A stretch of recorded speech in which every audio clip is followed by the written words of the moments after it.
Hello and welcome to Musical Lyrical Lingo. We're your hosts, Tim and LJ. Today and every week we will be discussing musicals, but specifically what they taught us. EP's mouthing along there. I think we've said this one too many times. Some week we should just go part-time and he could do all those wee bits, to be fair. It's a bit much, isn't it? Yeah, just let him do the Get her understudies in to ins do and that. outs. Aye. Do I look like a swing? He's learning. Well done. What is a swing? Thank you for your question, Aaron. A swing is.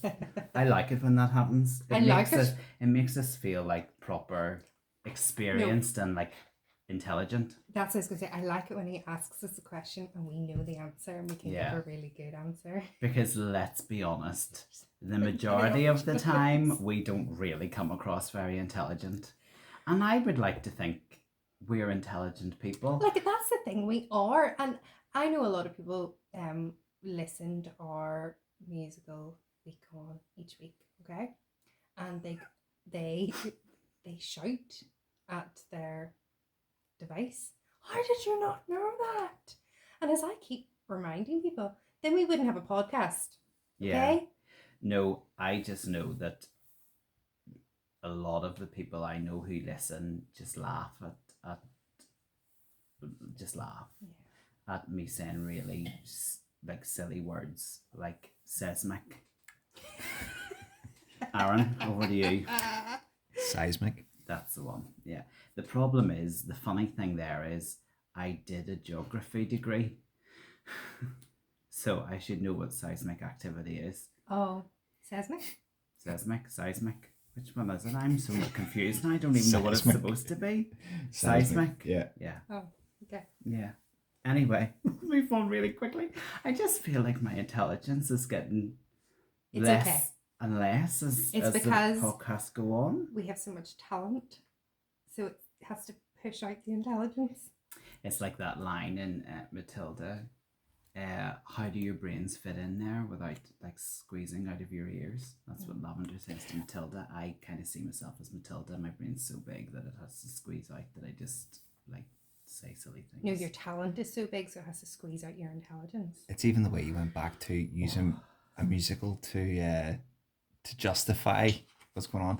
I think we are pros. That's why we're here. Yeah, I think maybe you're allocating space to musicals that once was occupied by formal education and a bit of common sense. You're doing great. I love the show. Thank you, Aaron. Thank you. As we've said before, Lauren, see, there was my mental delay. That video bit will be hilarious because you'll just see me going, as we've said before, if they did a degree in musical theatre, we'd be flying. We would come out the firsts. Firsts and some. Anyway, a couple of weeks ago I gave you my best duck. Quack. Yes. Today I'm giving you my best cat. Meow. Oh my gosh. Meow. Meow. Cats purr, don't they? Do they not? Yes, they do. Go on, you give us your best animal impression. Come on. Like any animal? Yeah, you go for it. What are you doing? It's my donkey. I have to say, I've been told that I'm quite good at... What on earth was that? I've been told I'm quite good at animal impressions. I'm sorry, in the last episode we not complaining about always ending up being a donkey. Given half an opportunity, you go straight for the donkey impression. Just because it's one of the best when it comes to the animal impressions. I'm quite good at a cow too.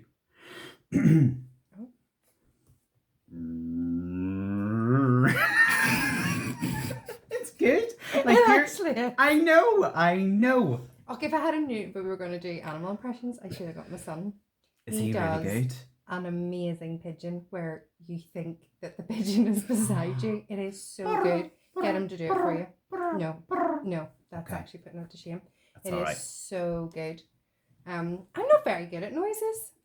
Well, listen, folks, that's Please stop. Please. Listen, folks, that's all for this week. Thanks for tuning in. We'll be back next week with normal services resume. Okay, that was a funny wee start to the podcast. Anyway, let's move on really quickly. We are talking Yes. Jellicle Cats. Yeah. Yeah, we're talking about cats. Another one of Andrew Lloyd Webber's. Yeah. This is an interesting one. Some might It's say, cats. who would have imagined that a poetry collection with neither a plot nor a story would provide the inspiration for a story that would transform musical theatre forever? Cats took this genre to new levels of creativity and success. Who would have thought? Who would have thought? Yes, Andrew Lloyd Webber as a child. What a fun childhood he had. He loved reading T.S. Eliot's Old Possum's Book of Practical Cats, a book of poetry by T.S. Eliot. And he decided, you know what I'm going to do with this book of poetry? I'm going to start setting Eliot's verse to music. And he did that in 1977. How does that just come into your mind whenever reading poetry? I mean, we've all sat in our bedroom a bit bored going, I wonder what I could do to... Well, I suppose something needs to liven poetry up, so... Now, hold the phone. What? Don't you give me that about poetry. Poetry is spectacular. Some poetry is, and I love Sylvia Plath, and I love her poetry, and I am quite partial to the odd sonnet by Willie B. Willie B? Well, that shows how much she knows, folks. Willie B, the famous playwright, and Willie B, out there. Willie Shakespeare. Willie Shakespeare now. And Willie B. don't know where It's what he was known by at the weekends. That's only by his close mates is Willie B. Willie B. But It's Chamberlain man. All right, Willie B, what are we doing today? But whenever I did... Will he be or not the be? That's why he's here, folks. So good. Don't drop the mic, it'll make a noise. I did English Lit at A level, and And I you- really struggled to get through the poetry section. But it was Yeats, and it was But then some people love it. Yeah, I think you have to be in the right frame of mind for poetry too. I don't think I could go to like poetry readings. You know, people like really love But them. now they do really cool things. Like, I mean, maybe Excellent. Andrew Lloyd Webber was ahead of his time because they do like cool poetry readings with like accompanying music and stuff. And like sometimes I have been to a poetry reading. I know you're shocked, aren't you? Like you would never. I'm No. so cultured. It's not even funny. Like I have culture like coming out of my pores, Oozing out of you. oozing out of me. Last week it's football, this week it's poetry. I know. I am You're so our- eclectic. I Like know. Surprise us all. everybody should hang around with me. 'Cause, like, Everybody should hang around with me. yeah. And to be honest, with T.S. Eliot, like his Old Possum's Book of Practical Cats is good. Like his wee poems about cats are good. I do them with my class How do every you? year. Yeah, we focus in on one in particular, Macavity, and we Okay. rewrite our own verse and stuff like that. But the kids They're that do good, love we them. rewrite them. No, we take a good model text. Don't you start with me. No, yeah. Bum This sore. Hold is on. this is really this cushion. interesting because poetry isn't for everybody. Yes. So putting music to it isn't going to excite everybody. No, but then musicals aren't for everybody either. Exactly, musicals aren't for everybody. Why not? I don't understand. But this musical seemed to be for everybody whenever it was first put on. Blows my mind. I don't understand. By the summer of 1980, Andrew Lloyd Webber was ready to perform some of these songs that he had He was set ready. to Eliot's. I am ready. I know what I will do. I shall perform them. In Get my dressing gown. in the special Sidmonton Festival, which as far as I'm aware was like a festival that he would have done every year on the grounds of his rather large family house that had its To own be like different. theatre or chapel down the back of the garden. I think that's what that Simonton Festival was. I might be wrong. But at this point, he was still only thinking of it as a project for maybe possible like a television concert anthology. Like there was no thought of production, show, staging. Nothing. Eliot's widow actually attended one of the performances, and with her she brought several unpublished pieces to offer Andrew Lloyd Webber, and it was actually this new material, particularly Grizabella the Glamour Cat, that made him reconsider the project as a possible stage production. It's amazing that wasn't actually in the original work. No, because he felt that it was a wee bit too doom and gloom for the book, so that's why it wasn't included. T.S. Eliot? Yes, T.S. Eliot. Okay, but as we know, lovers of musical theatre, Grizabella is like the central P. Yeah, her song. Yeah, even her character. Well, let's be honest, the show's about her, isn't it? Andrew Lloyd Webber enlisted renowned British theatre director Trevor Nunn as collaborator to help shape the show. It took 6 long months to persuade Nunn before Andrew Lloyd Webber finally got his man. Yeah, it was Cameron Mackintosh who came on board first, and then he recruited Trevor Nunn. It was with his help, and then... However, producer after producer turned down the idea of this as a show, until young Cameron Mackintosh, the whippersnapper that he was, a young impresario, he kind of said okay after. Yeah, and this was the beginning of their partnership, wasn't it? That's right. Yeah, the juggernaut that became Mackintosh Andrew Lloyd Webber collab. And then we had choreographer Gillian Lynn. And this to turn the Andrew Lloyd Webber compositions into the complete musical. So it was, the fact that these 3 people were now on board. Yeah, absolutely. None realised the importance that it would need to be a spectacle. And he put together an incredible team. He got Gillian Lynn on board as choreographer, John Napier for set and costume design, and then lighting designer David Hersey. Yeah. And I actually think, unlike last week when we were saying, really, it is the music of Jesus Christ Superstar that is number one. Is what has made Jesus Christ Superstar so fantastic. I actually think it's Gillian Lynn's choreography and Trevor Nunn's direction and vision that made Cats the success it was. I'm not overly sure it was the music to start with. I don't think without all of the visual aspects would Cats have been as popular. In saying that, though, I'll just go into it now. The reason that it became so popular, especially in Broadway, was there was very limited shows on at that time that families could take their kids to go and see, even though it is quite raunchy, some of the dancing. I mean, they're on leotards, for goodness sake. Yeah. So it was, I think one of the other musicals was something about like women, quite provocative women or something, and you weren't going to take your children to go and see that, so the only other option was Cats. Yeah. So it was kind of, there was no real competition out there.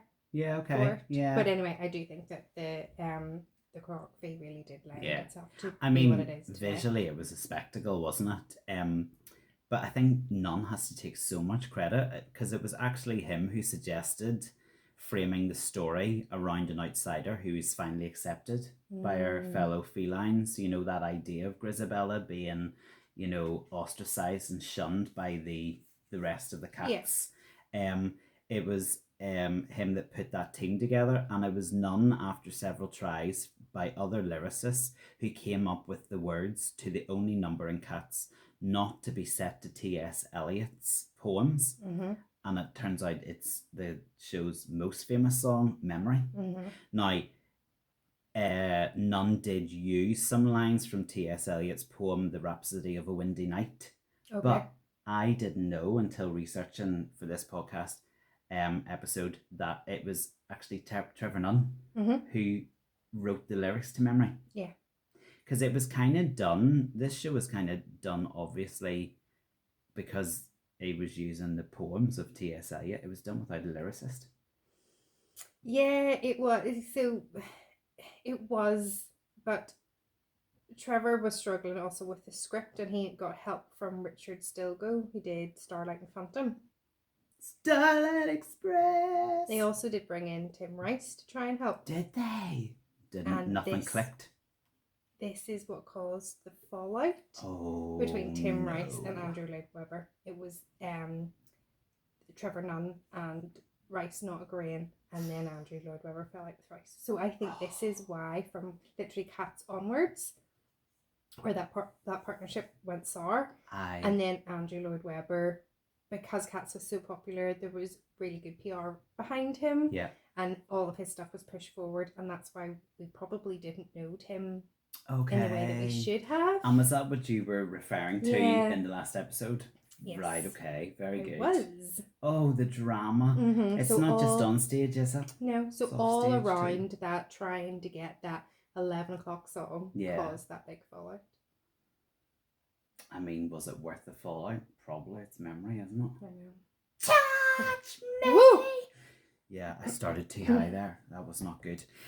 So by spring 1981, rehearsals had begun for the London opening.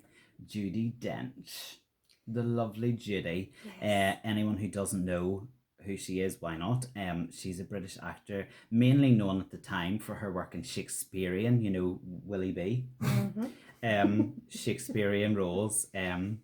She was actually to play the pivotal character of Grizabella, the glamour cut, but she snapped her Achilles tendon during rehearsals. Yes, that was actually Trevor Nunn's stipulation, that he would only direct if Judi Dench was in the cast. Good for you, Trevor Nunn. And Andrew Lloyd Webber then only agreed because of her collective work that she had previously been in, and he knew that she would be able to handle that role. And she was, as you said, cast as Grizabella and Jenny Anydots. Yes. Wayne Sleep was also cast at the same time as Mr. Mistopheles.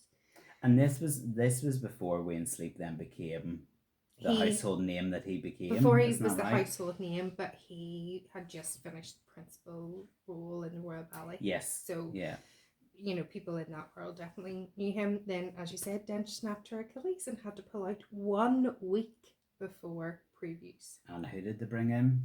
Elaine Page. Our very own EP. Very young, but only for Grizabella. Yeah. Mira Sands did Jenny Anydots, and actually at the time, this whole show was plagued by illness, as we've just sort of mentioned, creative blocks, as we mentioned as well, and financial troubles. Yeah, I mean it's miraculous that it got on stage eventually. Andrew Lloyd Webber had to take out a second mortgage on his house. And 220 individuals paid for the remaining capital from an advert in the newspaper.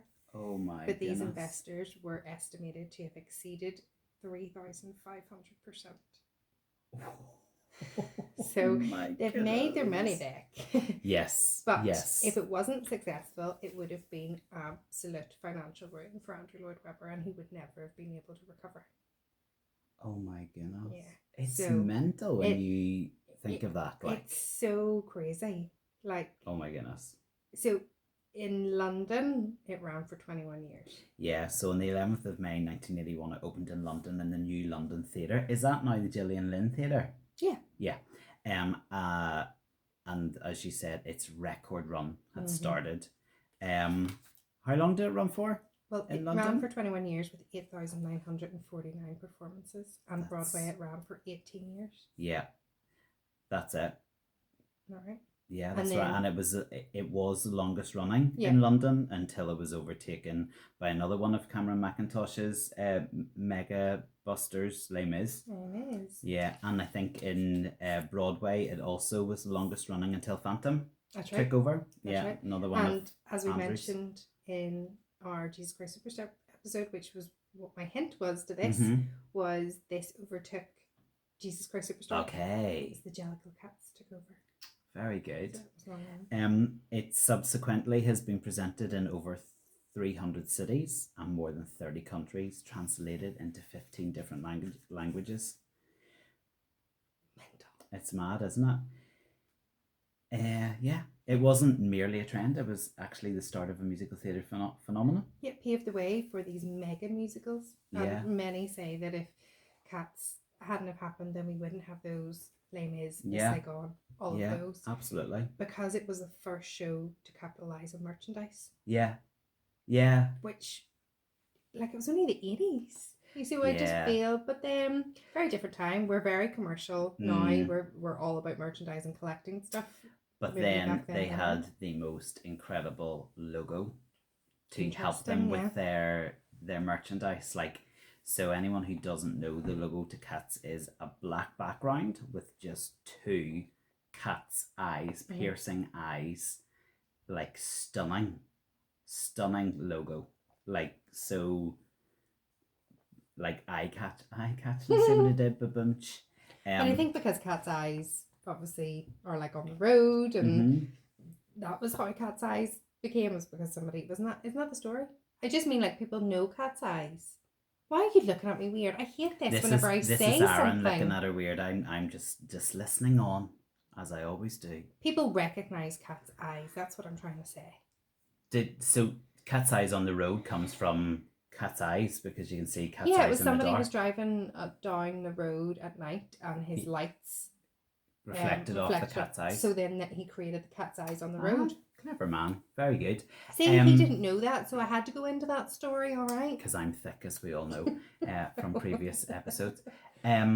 Also, Dad has told me a really cool story.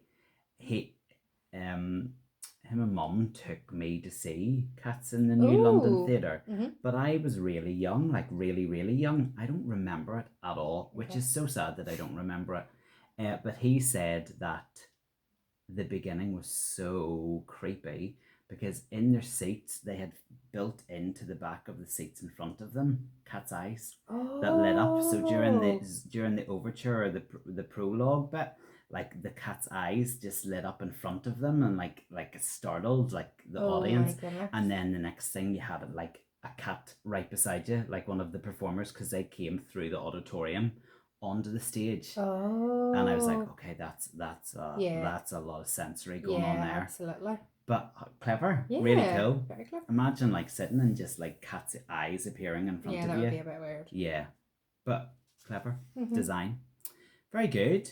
The show won 2 Olivier Awards, Musical of the Year and Achievement of the Year in a Musical Choreography for Gillian Lynne. It's interesting how they've changed the name of the awards as the years have gone by. It? Yeah, I noticed that too. Musical of the Year. Yeah. Achievement of the Year in Musical Choreography. Then 1983 Broadway production won 7 Tony Awards, including Best Musical, Best Book, Best Score, Best Featured Actress for Betty Buckley, who played Grisabella, Costume Design, Lighting Design, and Best Direction for Trevor Nunn. So, very successful. Go figure. I'm like going, how has this been? How? And it's not an easy one to follow. Oh my goodness. The first time I watched it, I've never taken drugs in my life, but truly, I was like, is this what it's like to be on acid? Like, is this what it's like? I was having an out-of-body experience. Yeah. No, I get it. I totally get it. Now, there was a pro shot done in 1998. If it is a pro shot. People say it's like a reenactment, but it was a pro shot. And me and my sister were obsessed with that. So was I. And I think because it was probably the first time a musical was on video or DVD. But were you obsessed with it, but you didn't understand what the heck was going on? At all. I would have only like skipped to the songs that I knew. Okay, yeah. And things like that. So I was, for this research, watching that because we're not going to mention the 2019 film. Oh, we so are. Oh my goodness, that is our like. Yeah, we'll go on to that. That's our coup de grace. So I was, and Aaron was in the room, and he just kept going, "What is this about? What is this?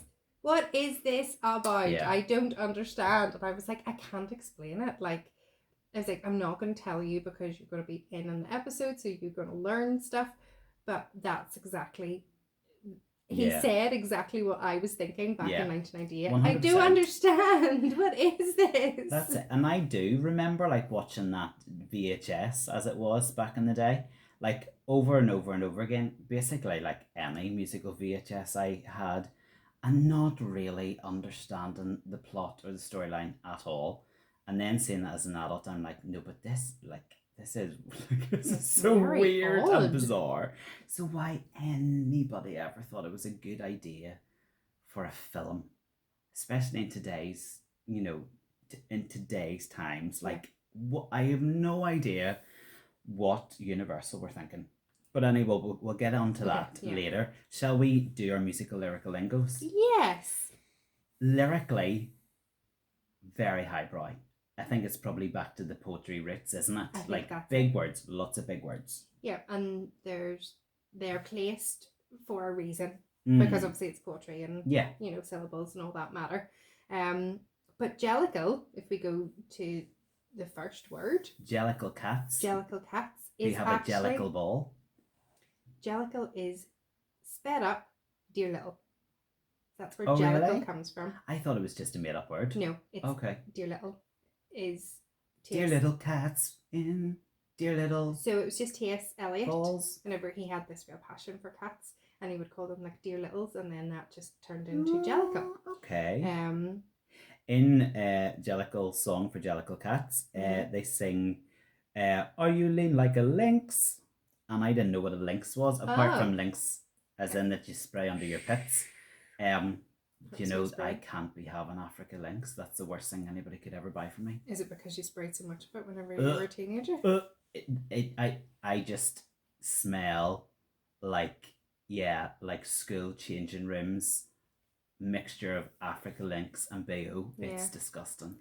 And boys that just didn't wash and thought they could mask it by spraying Africa lynx, and I was like, you still stink. Anyway, a lynx, Lynx, actually is a wildcat with yellowish brown fur, sometimes spotted, short-tailed, tufted ears, found in northern latitudes of North America. You knew that, did you? Yeah. How did you know that?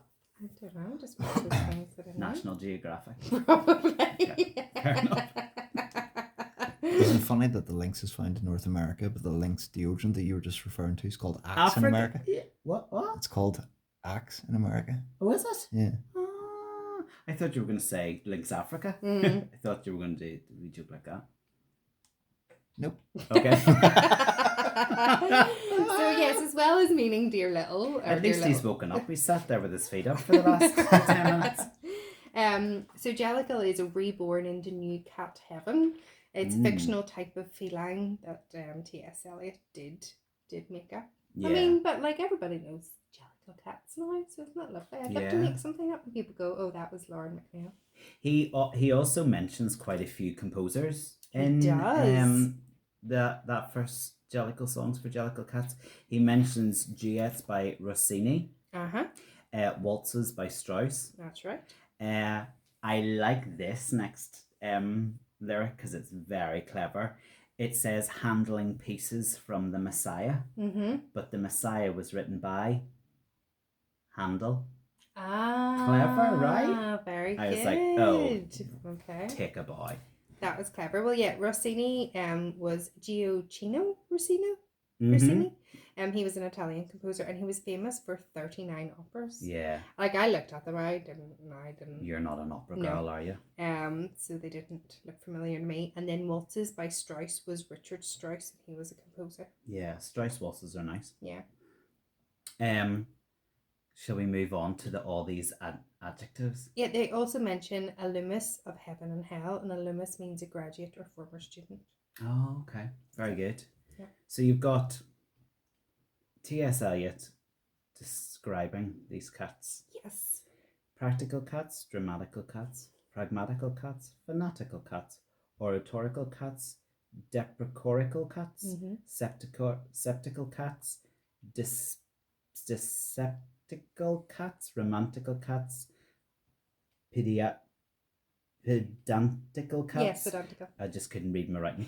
Critical cats, parasitical cats, allegorical cats, metaphorical cats, statistical cats, and mystical cats, political cats, hypercritical cats, clerical cats, hysterical cats, cynical cats, rabbinatical cats. And you see, this is where Timothy's book is much better than mine, because I just wrote Mhm. Aaron, get up lyrics. We all know who is committed to the cause.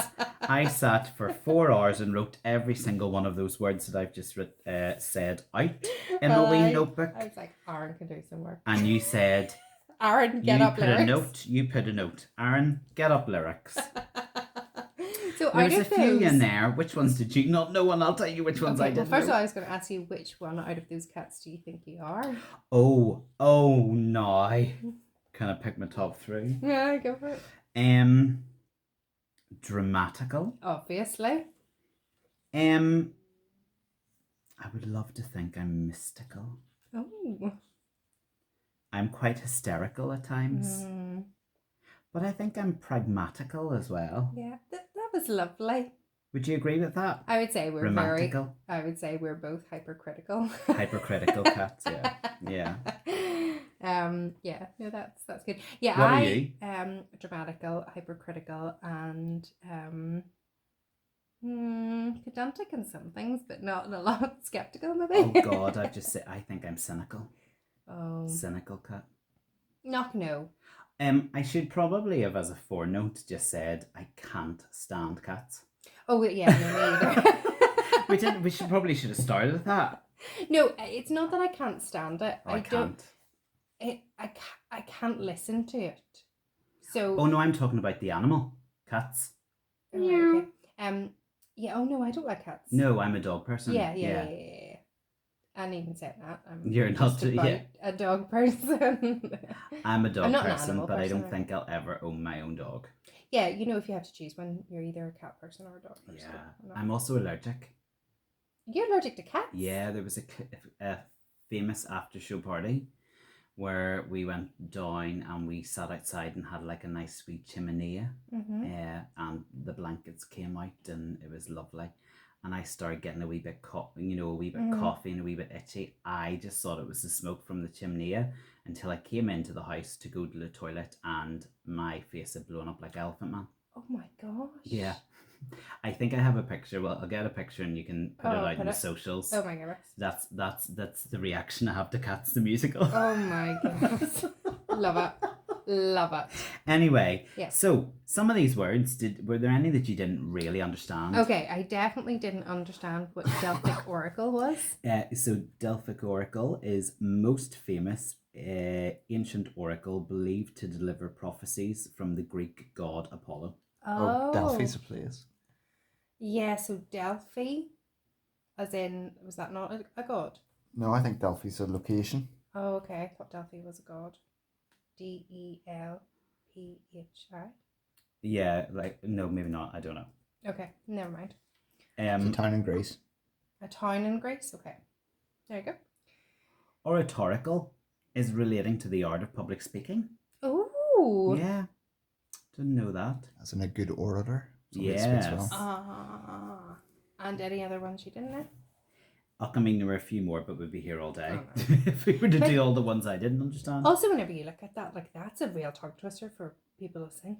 Yeah, I like that one. Dyspeptical. Dyspeptica. I'm just spelling it out just in case I didn't say it properly.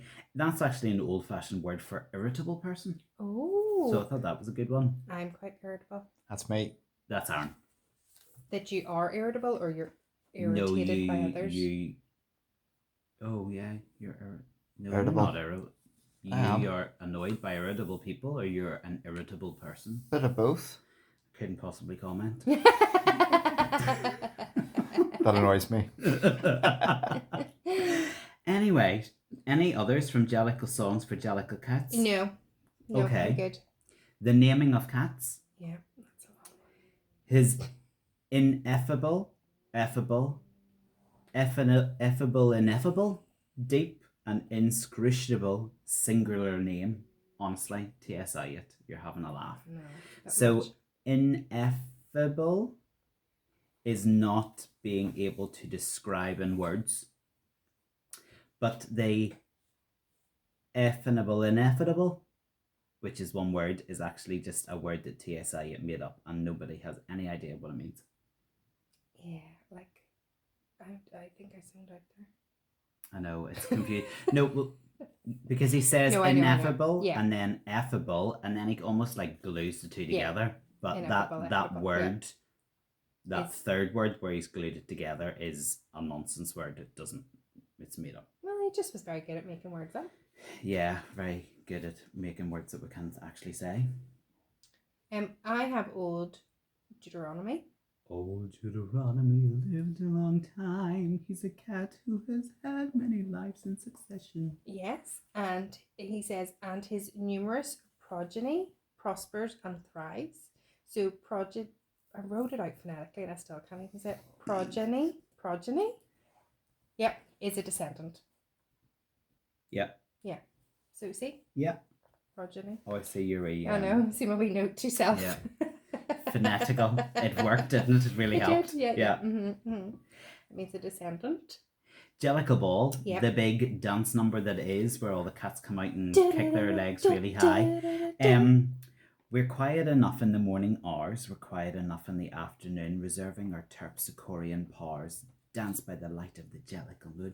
Dance by the light of the Jellicle moon. Terpsichorean. Yeah, that was my word too, and I'm so glad you said that. I did well there with that, didn't I? You did, very good. Yeah. That just means dancing. Yeah, relating to dance. In Greek mythology, Terpsichore is one of the 9 muses and goddesses of dance and chorus. Wow. So that's the origin of it. Yeah. It's a big smart. word. I do feel smart again. Yeah, go you. Well Brilliant. done. They sing, we make our toilette and take our repose. That was my line. It's one of my favourite lines. But I always thought repose was your doo-doo. So did I. Yes, I'm so glad. But I always sang it as make our toilet, like toys. Oh, It's okay. a toilet. Oh, toilette. I'm just a bit posher than you. We make our toilette. No, I was and like, take our repose. We make our toilet, like toy. Okay. But again, that's Not where I quite. just misheard lyrics. So yeah, well, I knew the toilette bit is toilet, but Toilet. I thought the repose meant your. Yeah. But actually, repose is a state of rest, sleep, or tranquility. Oh, so go to the toilet and then have a wee sleep. Chill. Mm. And we'll move on quickly. Yeah. We will practice a caper or 2 in the hall. Yes. What's a caper? Well, capers are those things I don't like that my mum put in my food sometimes. Or a skip or a dance. Okay. Or to skip or dance about in a lively way. I know what you mean. I know what capers you're talking about. But the caper and the poem was, yeah. Shall we move on to some other cats? Yeah. Because there's many to choose from. That's the other thing. Who are you picking? Well, I'm going to go for Gus the theatre cat. Gus the theatre cat. And he mentions his line of work where he even understudied the cat in Dick Whittington. Yes. Oh, so cute. I do like Gus the theatre cat. Yeah, I do too. And he mentions Fiend of the Fell. Yes. Which is this big part. Mm-hmm. So I just looked up Fiend of the Fell, and it's a reference to the legendary creature that is in the lines of the Hound of the Baskerville legends. So is the Hound of the Baskerville is Sherlock Holmes. Oh, okay. Is that right? Yeah. Oh, that's cool. Right, okay. Yeah, and when Gus the theatre cat is going on, there is like a little like scary creature that comes out behind. And that's just what that's referring to. But they also some of the cats in that number, this all makes sense now, some of the cats in that number wear like the old Sherlock like caps. Okay. So I now understand why they made that costume choice. There you go. That's really cool. There you go. He sings he has acted with Irving. He has acted with Tree, Tree. Irving was Henry Irving, a renowned stage actor and theatre manager, and Tree was Herbert Beerbohm Tree, and also a renowned actor, theatre manager, and founder of RADA, Royal Academy of the Dramatic Arts. Lovely. And lovely I know nod. I will have definitely mispronounced his middle name there, so apologies to Herbert. I have sat by the bedside of poor little Nell. So in the theatre, Gus the theatre cat, they're going through all of his different Yeah. stage Credits. Little Nell was the main character in Charles Dickens' The Old Curiosity Shop. Curiosity Shop, yeah. Did you know that book? I knew that book. I knew the character now. So I see. I didn't. But I didn't do English lit, did I? Yeah. And then if someone will give him a toothful of gin, he will tell how he once played a part in East Lynne. Yeah. And East Lynne was a melodrama popular in the mid to late 19th century. Did you know that one too? I did know that one. See, I missed out. I should have done English literature, shouldn't I? Well, I also know that from my degree. Maybe I shouldn't. I think I made the right choice there, not doing it. Yeah. I don't think I would be quite up for English lit somehow. Any other cats you want to discuss? No, I'm good for. You're good. I've got a few for wee Gumby Cat. Okay, yeah. Yeah, so I like Gumby Cat. Okay. Because she's a wee Gumby Cat, but then she does a wee tap dance, and I love a tap dance. Yeah. So when she has got them lined up on the matting, she teaches them music, crocheting, and tattling. So I always thought misheard lyric tapping, because then she goes into tapping. Okay. No, tatting. Tatting. The craft of making lace with loops and knots. Yeah. Used chiefly for trimming, but I thought it was tapping. Yeah, well, it would make more sense, wouldn't it? And she even created a Beatles tattoo. Ooh, what's a Beatles tattoo? An evening drum or bugle signal recalling soldiers to their quarters. Oh. Hence Edinburgh Tattoo every year. The tattoo festival. Yeah. There you go. Yeah, there's some cats that I really enjoy. Some of the songs. So I love Mr. Mistopheles. Yeah. No, I didn't really learn anything from it, but I love that song. Mungo, Jerry, and the Rambutees have a wonderful way of working together. But that must have had a rewrite at some point, because there's been some production or some cast recordings where you hear one version of that song, and then there's other, like, I think it was rewritten for more Oh, really? Yeah. Go back and listen to like maybe the first cast recording, and then listen to maybe a more recent, not even more recent, like it's still like years ago, but it definitely had a rewrite at one point, because I do like that song, and then I had it on in the car, and when it came to it, I went, that is not the melody nor the words. Oh, yeah. So I don't know. At some point, it's had a wee shift. I do like Bustopher Jones. Okay. Bustopher Jones is not skin and bones. In fact, he's remarkably that. Oh. I know. He's the cat we all greet as he walks down the street in his coat of, love this word, fastidious black. Just means scrumptious. Oh, I thought that meant very. Okay. Scrumptious. Very fastidious, scrumptious, very black. Yeah, there we go. In the whole of St. James, the smartest of names is the name of this Brummel of cats. Okay. Still about Bustopher Jones. It references Beau Brummel. Oh, like Beau from Annie, isn't it? Annie, yeah. An Englishman who set the fashion for men's clothes. Yeah. An extremely or excessively well-dressed man, often called a fop or a dandy. You're never fully dressed, isn't that right? Yeah. Okay. Wow. In Mungo and Jerry and Rumpelteazer, do you know what the Woolworth what the Woolworth pearls were? I just thought they were pearls from Woolworths, but actually they're white pearls. I was like, oh, pearls from Woolworths. Do you remember we used to go there every Saturday on our lunch? First Sweets, the best pick a mix in the world, and then they closed them down for any UK listeners. It certainly wasn't because they were losing profits, because we spent all our money in there. Yeah, that's very. I mean, the majority of our lunch money went on in pick a mix, didn't it? And then we wondered why we felt a bit sick when we went back and tapped our brains out. What about Macavity? Macavity, I know inside out, back to front, because it's what I do with the kids. What about you in Macavity? Oh no! You had it? Yeah. In connections and stuff I go, but I love. I just love that melody. Macavity, there's no one like Macavity. You were saying it's quite sexy in places. That's a Yeah. sexy number. And so is Rum Tum. Rum Tum Tugger. I always get that wrong. It's Rum Tum, isn't it? Rum Tum Tugger, yeah. Oh, sorry. It's Rum Tum Tugger. I always thought it was Rum Tum Tiger. Oh, okay. It's Growl Tiger, isn't it? Is that? Later on. Oh, okay. Maybe that's the bit where I go, okay, this is really like gone into new stratospheres of LSD. Yeah.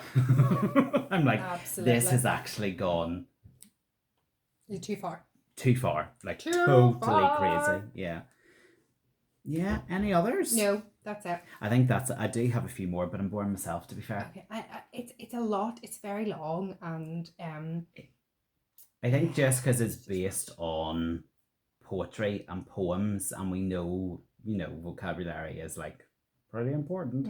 There's just a lot of content. Yeah. To be fair to Andrew Lloyd Webber, he deserves a bit of kudos for being able to fit music to those wordy poems, like. Yeah. In tunes that are recognizable and you can like sing back. Yeah. Okay. Yeah. Rum Tum Tum Tugger is a curious cat. Give me a house, I wanna have a flat. Boom, boom, boom. If you offer me pheasant, I'd rather have grouse. I Ah. didn't know what grouse was. Oh, did you know? Yeah, just another bit of poultry there, It you know. was, yeah. Just another wee bird. And then, on the larder shelf. The larder. Didn't know what a larder was until realised. Oh. I just couldn't remember the beginning of that line. That's why I did it. Yeah. If in doubt. Screech. It out. Yeah. I like all Mr. good. Mistopheles. He's cool. Yeah. Hey, no, never Was there ever a cat so clever as magical Mr. Mistopheles? Boom, ba-dum, boom. Yeah, we are good. There's our musical lyrical lingos. Yeah, I want to talk about the 1998 Pro Shot, which we mentioned a little bit about. So Elaine Page, And then I want to talk about the 2019 film. So Elaine Page came back for Grisabella. Grisabella, the And it's so glamour cat. Dramatic. I love that bit.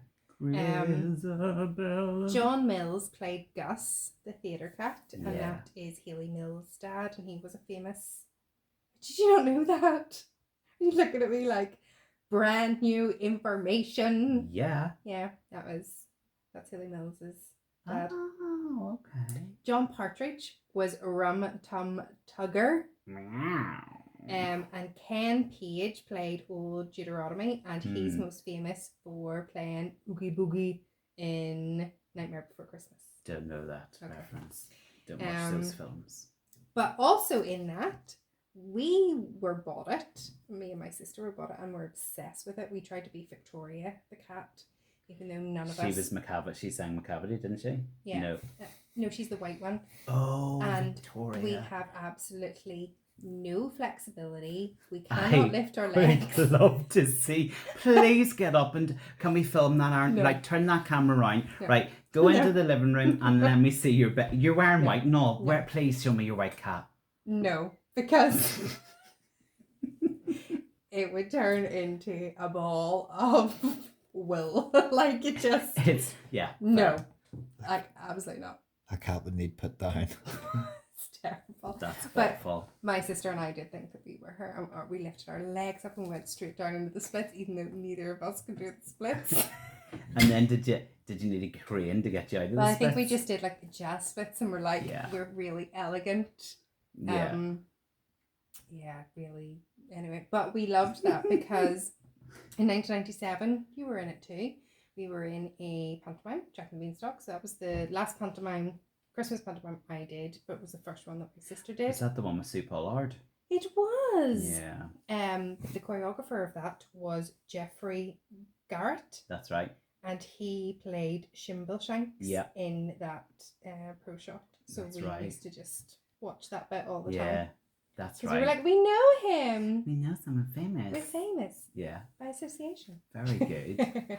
You know, like that Pro Shot is enjoyable enough.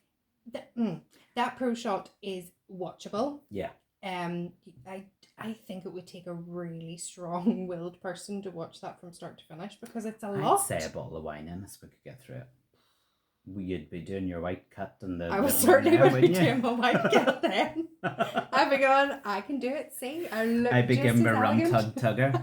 And there's no doing anything about it. With my furry collar up and like I like that bit when he shrugs his shoulders and his fur collar goes up. Yeah. That's So- one for the video, folks. The costumes are brilliant because it's real people. Obviously, it's real actors being cats, and they're using the choreography and their physicality, and they're able to portray cats. And then we have the 2019 film, which relied heavily on special effects, and it is diabolical. It is literally the worst film I have ever seen. Now, I don't understand the decisions because they're cats, Mm. but yet some of them have shoes on. yeah, Some of them you can see they're human feet. yeah. At no point do cats' feet look like human Yeah. feet. And do you know at one point they were going to have visible buttholes and then they CGI'd them out? I don't understand. Whenever it shows you how successful the musical was on stage and people were Yes. able to see the costumes and the makeup Yeah. and people believe that they were cats, Yep. why did we need CGI? Because they certainly do not look like cats Nope. and they don't move like cats. They don't sound like cats. They don't sound like singers. It's terrible. Yeah. I mean, when you look at the cast, it should have been really good. Yeah. So you've got Judi Dench. She came back to Cats. God bless her. I'm sure she regrets it. But this time is Old Deuteronomy. And that's a highlight. That's Yeah. for me. That's a highlight of the film. The naming of cats, or no, not naming of cats, addressing Oh, yes. of cats. I think she does that beautifully.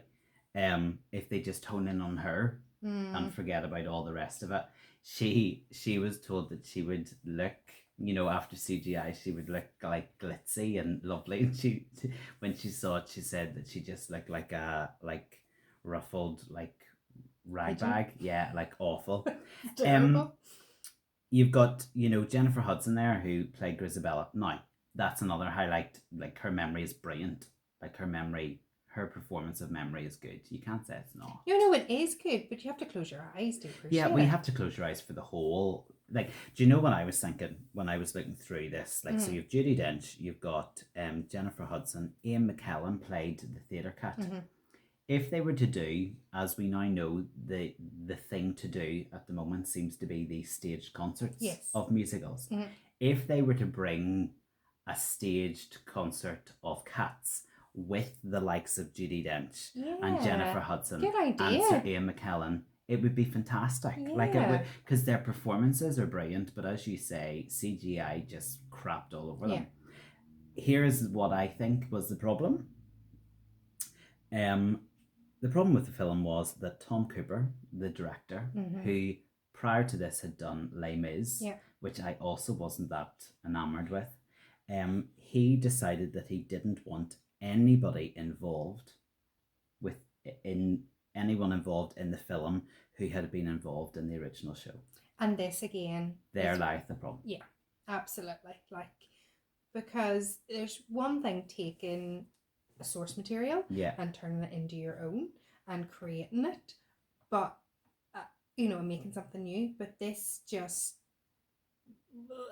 It was awful. It's just terrible. Andrew I can't Lloyd even put it Webber into words. actually wrote to the head of Universal a year before it was being made Okay. to say, you've got a car crash on your hands unless you get to grip with this thing. And he didn't even get a response from Universal. Andrew Lloyd Webber revealed the negative reaction even directly inspired him to adopt a dog. Oh my gosh. Yeah, so Andrew Lloyd Webber adopted a dog because of what the Cats 2019 film became. It received negative reviews from critics, mainly whom named it as one of the worst films of all time. Well, I also heard that 2019 Cats happened and then we had COVID a few months later. People were that hateful about the whole thing that they were like, it caused COVID. Yeah, I'm not so sure about that. It grossed $75 million US. However, it had a budget of $80 to $100 million to make the film. So it also lost a lot of money.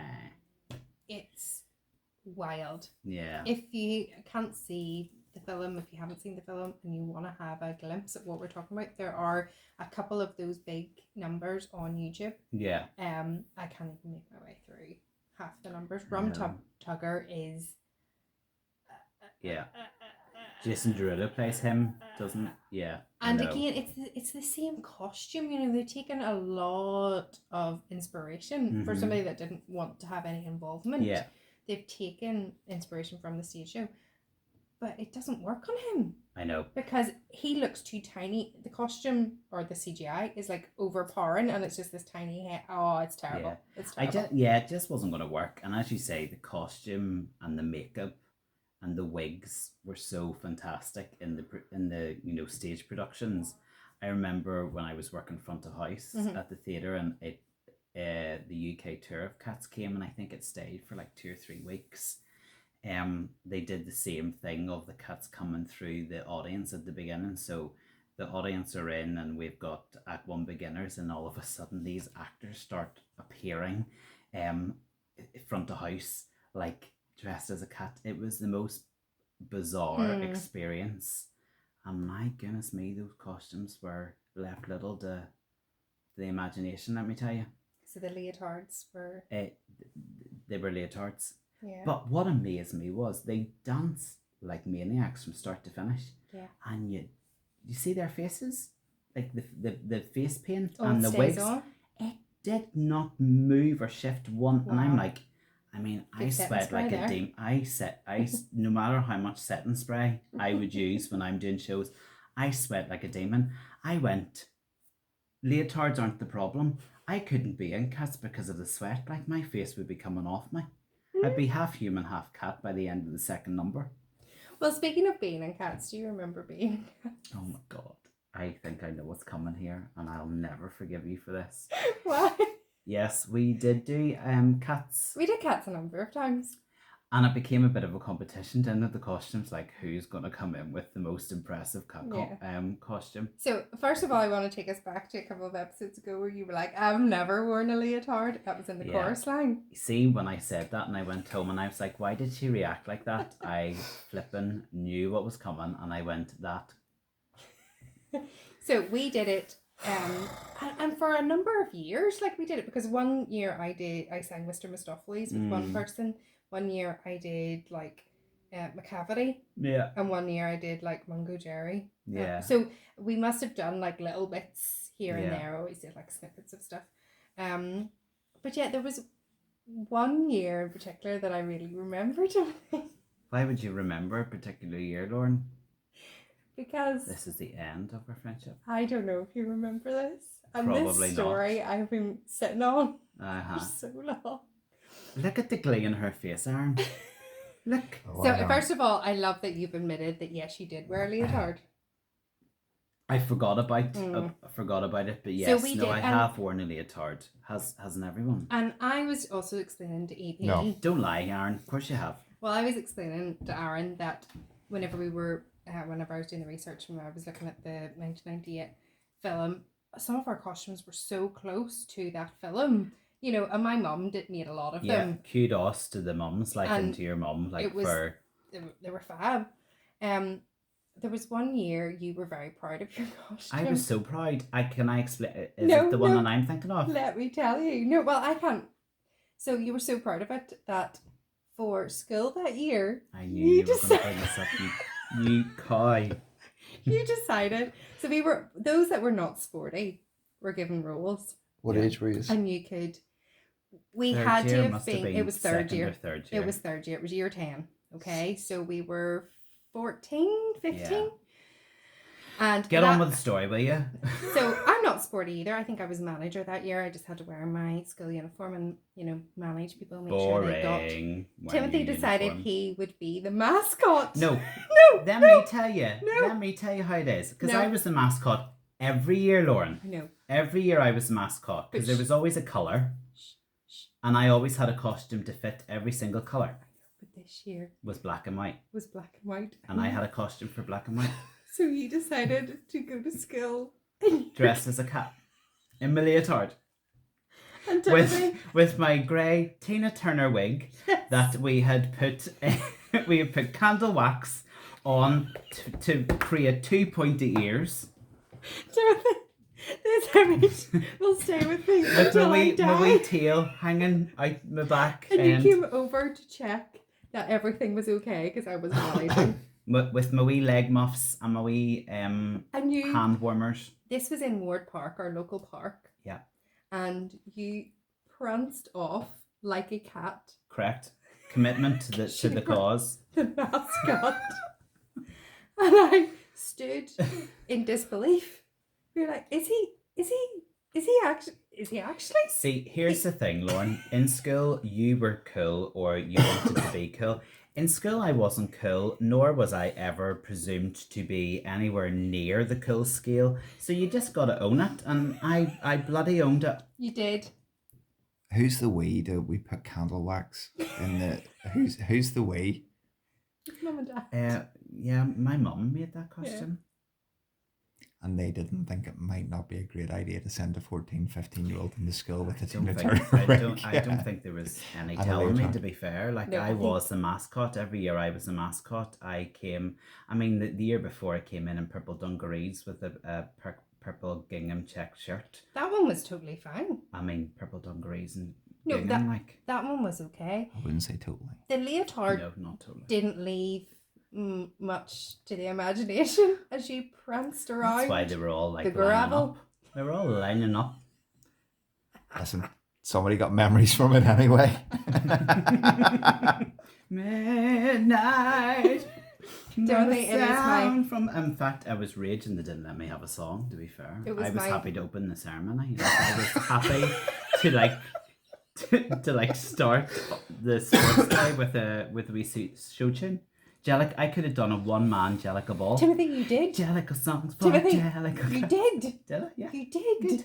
Well done, me. You were a cat and you were singing.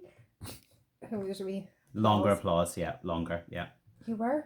And you didn't walk. You know, like some people who are, I'm the mascot, and you were a cat from 9 o'clock in the morning to 3 o'clock. You were Absolutely. that cat.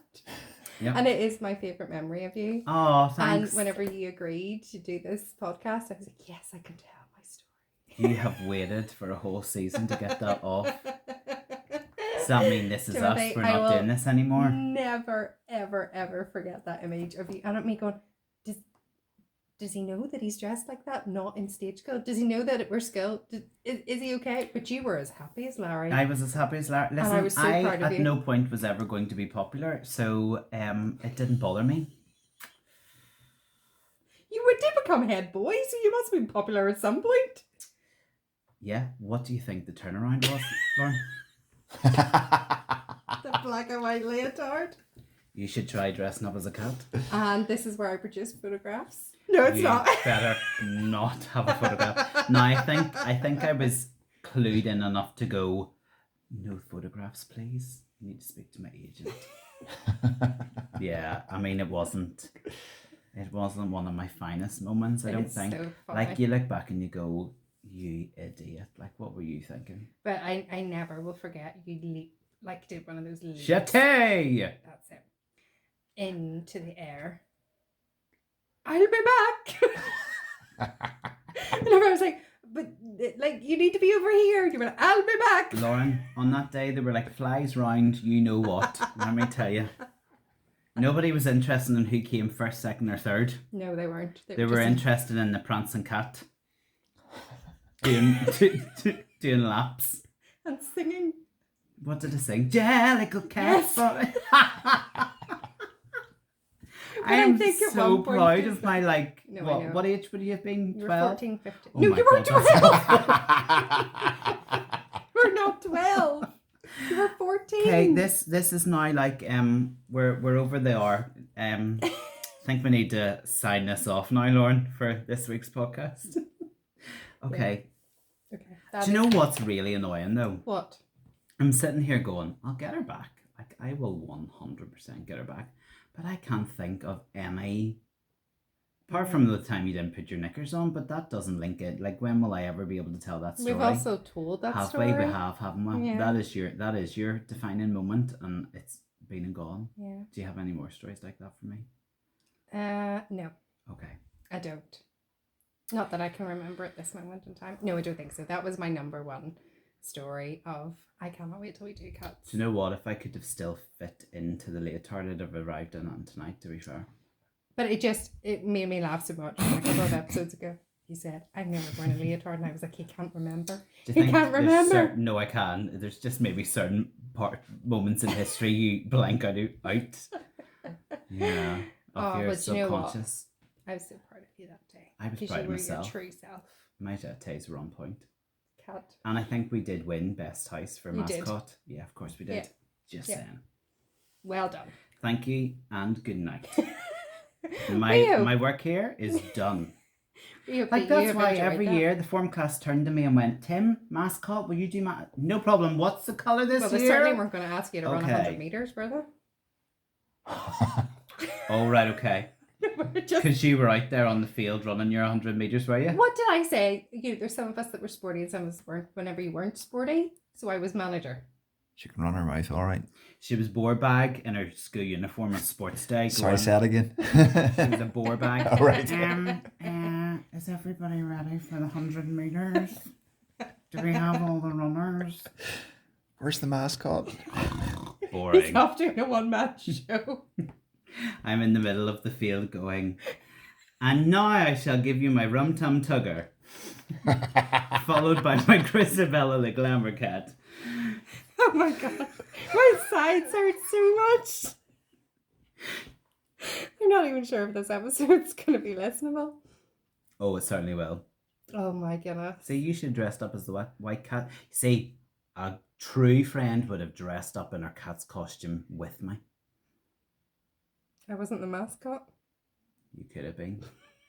No. You just I was the wanted- manager. It was very important. Oh, see, you were like that right from the beginning. I know. Manager, in charge. Yeah. I will do it. My way. Anyway, before you... What was that? She's possessed. Let's try to stop myself. She's actually lost it. I think she's about to wet herself. I was trying to stop myself from coughing. I am so glad I bring you such joy. Until next week. Bye. I wonder what secrets you're going to bring out of the closet next week. Oh, I can't wait. Surely Oh. you have nothing left in me now. There's more leotards coming. You don't know what I've got on underneath this. Anyway, until next week. Bye.